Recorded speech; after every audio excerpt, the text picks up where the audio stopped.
E tem uma coisa, um episódio recente que é interessante, que a gente tem alguns países onde, quando você olha as três variáveis, que são variáveis que geralmente são muito responsáveis por popularidade, que é crescimento, emprego e inflação, a gente tem surpresas positivas, mas isso não se reflete em satisfação da população. Então, a gente tem alguns países que a gente tem esses indicadores indo bem, mas as pesquisas mostram que o governo não está bem, e a gente teve... E tem alguns exemplos sobre isso. E uma das coisas que aparece é a segurança pública. Na literatura também eles fazem uma diferenciação grande entre o que é crime organizado e desorganizado. E aí você estava me falando da história da máfia americana, tem algumas passagens interessantes que dizem que quem estudou isso em economia mostra que quando o crime organizado está crescendo, tem aquele período intermediário onde o organizado cresce e o desorganizado cai, né?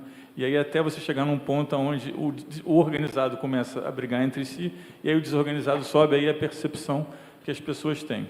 Então, acho que tem o tema da percepção, e aí tem que separar a parte de pessoa física, né, e de pessoa jurídica.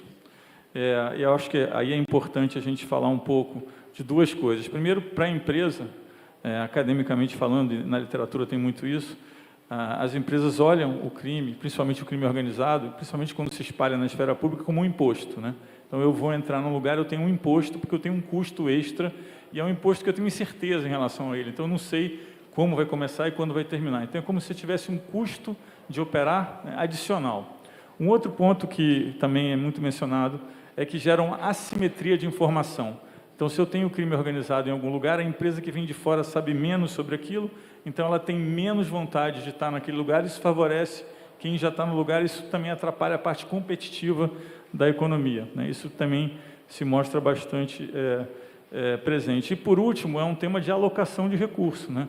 Então, se eu tenho, né, um ambiente onde eu tenho que operar, onde eu tenho crime organizado, onde eu tenho crime organizado inserido, às vezes, nos serviços públicos, eu tenho que alocar recursos de tal forma a ser eficiente nesse ambiente. Isso gera uma alocação de recurso ineficiente, o que faz com que a produtividade caia.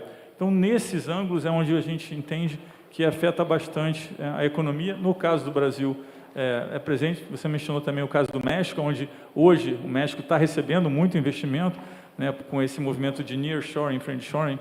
Os Estados Unidos está substituindo muito o que vem da Ásia para o México, mas a gente tem esse tema que é sempre recorrente, que é você olhar para essa insegurança, né, que vem do crime, e pensar, olha, tem um imposto adicional aqui que eu tenho pouco controle sobre ele. Então, eu acho que no Brasil tem o ponto, acho que parte da insatisfação das pessoas tem a ver com a segurança pública.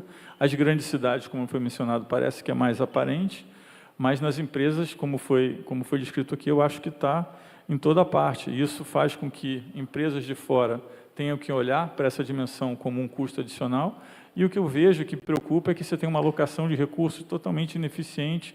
Por causa disso, no mundo bancário, por exemplo, o que você gasta de segurança de agência é totalmente desproporcional a qualquer outro país, né? O que você gasta de transporte numerário no Brasil é totalmente desproporcional a qualquer outro país. Por quê? Pelo tema da segurança. Então, é como se você tivesse um custo extra adicional que você tenha que carregar.